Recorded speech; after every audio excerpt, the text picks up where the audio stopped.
The scriptures proved in our life. Yes. Jesus said, seek first Yes. the kingdom and all its righteousness, Yes.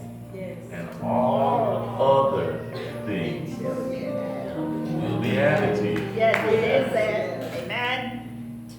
Hallelujah. We shouldn't be at the point we still need that fruit. Jesus. If we seek first Yes. the kingdom, its righteousness, all the things we've been worrying about, all the things we've been desiring, everything we need will be added to us. Amen. In the name of the Father, and of the Son, and of the Holy Ghost. Amen. Thank you.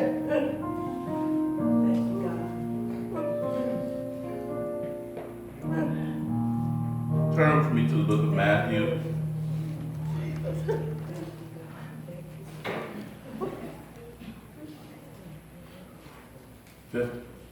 Book of Matthew, the 5th chapter.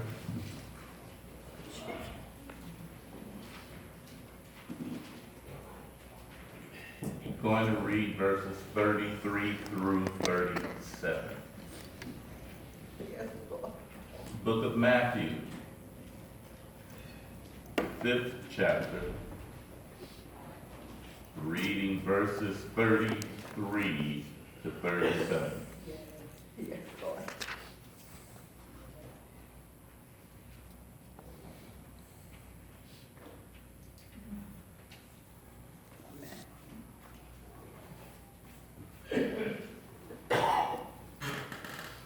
Again, you have heard that it was said to our ancestors, you must not break your oath, but you must keep your oaths to the Lord.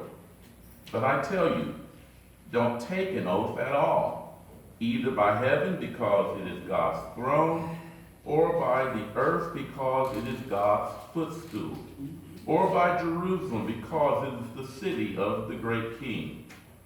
Do not swear by your head because you cannot make a single hair white or black. But let your yes mean yes, and your no mean no. Anything more than this is from the evil one. Amen. Verse 37 again. But let your yes mean yes, and your no mean no. Anything more than this is from the evil one. Amen. The title of the sermon this morning is We Live in Truth. We live in truth. Amen. I must admit this morning that I'm disturbed. In fact, I'm very disturbed. How can you not be disturbed when you look around and see what's going on in our society? I guess I should really ask, how can anyone who is committed to God and conforming their life to the life of Christ, how can that person not be disturbed when they see what's going on in our society? Amen. Now, I recognize that there are a lot of people who are not disturbed at all. They think everything is just fine. But anyone who thinks things are just fine, I question their commitment to Christ. However, for those who are committed to Christ, how can you not be disturbed today? And what disturbs me that we have become a society wherein lying is now the rule of the day. We have people who go on TV or who get on the news and they just lie, lie, lie. They know they're lying. They know we know that they're lying. But they still lie. when you call them out for lying, they lie even more. Unfortunately, every official in our government lies. It's not just the president, but everyone around him lies. And they keep their jobs by lying for him. And because everyone lies, our public policy is based on lies. My Lord. The whole effort to build a wall on the southern border is just to cover up a lie the president told during the campaign. In 2017, the Attorney General announced a new policy to separate families when they came to the border. And when they started doing it and there was outrage and backlash against it, at first they lied and said they weren't doing it. Then the media showed pictures, and then they said that it was an Obama policy. Then they lied and said that everyone was getting great treatment in the facilities. It was just one lie after another. Remember leading up to the elections in 2018? Caravans were threatening to invade the border, and they needed to call the army to come and protect us from those caravans. And then when the Democrats took over the House in the 11 governorships, suddenly there were no caravans. And we haven't heard anything else about a caravan since. Last April, when the Special Counsel Mueller submitted his report, the Attorney General called a press conference and lied about the contents of the report. Director Mueller issued a statement saying that the Attorney General had misrepresented the report, but he continued to lie. And when the report was publicly released and we could read it for ourselves, they still lied about what we could plainly read ourselves. Since the Ukraine scandal broke over the summer, there has been an avalanche of lies. The whole defense last week was based on lies. Even some of the senators who sat as jurors finally admitted that the defense had lied. But they refused to do anything about it. Why is all this lying necessary? Lying is a clear sign that you've done something wrong. Something you shouldn't have done, or something you don't want anyone else to find out about. Otherwise, why are you lying? When you're honest, you can do whatever you do in clear light of day. And if you make a mistake, you make a mistake. We all make mistakes. But there's no need for lying. Now, if anything can be worse than all of this lying, is that there are about 45% of the country that just think that things are just perfectly fine and they have no problem with the lying. They support the administration, which keeps everyone else in line. And on top of that, there's a larger group of people who do not vote and do not participate. But their lack of non-participation is consent. So we have a majority who either by their support or by their consent allow all of this lying. Lying has become the rule of the day. This is why I'm so disturbed. And I didn't just get disturbed either. And I normally don't take time on Sundays to discuss this kind of thing. I take seriously my responsibility to preach to you the gospel. And God has more significant things to say than what this administration does every week. However, I'm disturbed enough to bring this to your attention today, not because of the events of the past couple of weeks, but because the lectionary cycle for this month brings us to our text today. And because the lectionary brings us to our text, I take this opportunity this morning. Our text this morning is from Matthew 5:37, which we read. Jesus says, let your yes mean yes, and your no mean no. Anything more than this is from the evil one. I hate lying. I know that's strong language, but I hate lying. My grandmother did that to me. My grandmother hated lying. She loathed anyone who lied, and she would always tell me that she'd whoop me harder for a lie than for telling the truth. So I eventually learned to just look her in the eye and tell the truth. You can say that she literally beat lying out of me. But what she also did was to give to me her contemptuousness for lying. However, beyond my grandmother, there is a deeper reason for my contempt for lying. God hates lying. Yes. First, in Exodus 20:16, the ninth commandment is that we should not bear false witness. And if you need that translated, to bear false witness is to lie. So the ninth commandment says that we should not lie. Proverbs 12:22 says that lying lips are an abomination to the Lord.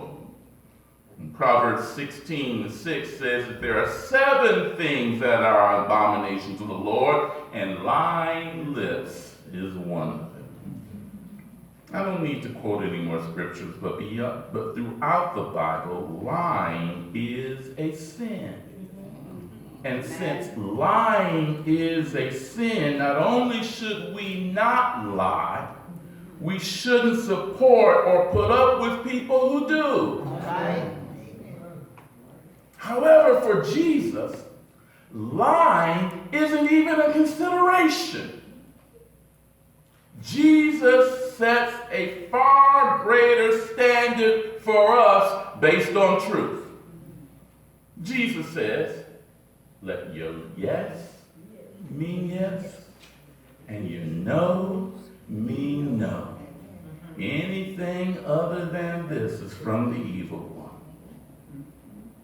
If you look at the passage beginning in verse 33, Jesus says to the people that they had heard from the days of their ancestors that they should not swear falsely or they should not break an oath. Some translations will say swear, other translations will say break an oath, our Pew Bibles say break an oath. But what Jesus is referencing is that people often believe that they need to swear that they're telling the truth. How many times have you heard someone say that they swear to God they're telling the truth? Well, this is nothing new because they even did that in Jesus' day. Swearing is even permitted in the law. In Leviticus 19:12, it says, do not swear falsely by my name. Notice the language. It doesn't say do not swear by my name. It says do not swear falsely by my name. So swearing truthfully is okay. This is how people could have heard it said that they shouldn't swear falsely or that they shouldn't break an oath. It was clear, right in the law. But Jesus now sets a higher standard. Jesus says, you don't need to swear or to make oaths at all. Can't swear by heaven because it's God's throne. Amen. Can't swear by the earth because it's God's footstool. You can't even swear by your own head because you're unable to change a single hair on it. Amen. So, but why would we need to swear an oath at all? Why do do we need to swear to someone for them to believe that we're telling the truth? Why can't we just simply tell the truth? The great theologian Dietrich Bonhoeffer, in his book, The Cost of Discipleship, said, swearing is unnecessary because Jesus' disciples always tell the truth. Swearing is necessary to guard against lying. But disciples of Jesus have no need to lie. Therefore, they have no need to swear an oath.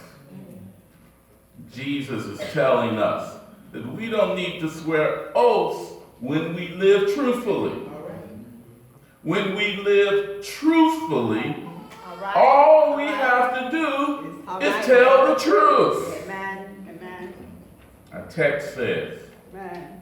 let your yes mean yes, and your no mean no. And when we live truthfully, telling the truth is enough. Yeah. Not only are we to live truthfully, Jesus reminds us in verse 14 of this 5th chapter that we are light. Amen. As light, we don't have to hide or cover anything up. Amen. Light does not hide, it shines. Wherever light is, it shines. Only darkness hides things. Only darkness tries to cover things. Amen. Only things no one wants seen are covered by darkness. However, when you're light, you shine for all the world to see. When you're light, you have nothing to hide because light banishes away all darkness. All right. All right.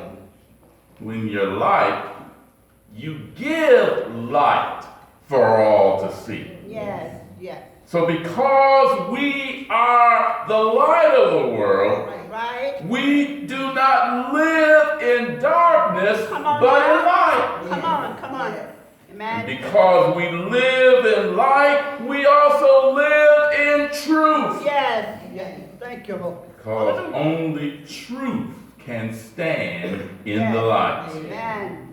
If you can't stand in the light, then you live in darkness. Yes. And living in darkness is not of God. That's right. God is light. Yes. And in God there is no darkness at all. Right. Amen. Jesus calls us to live in truth.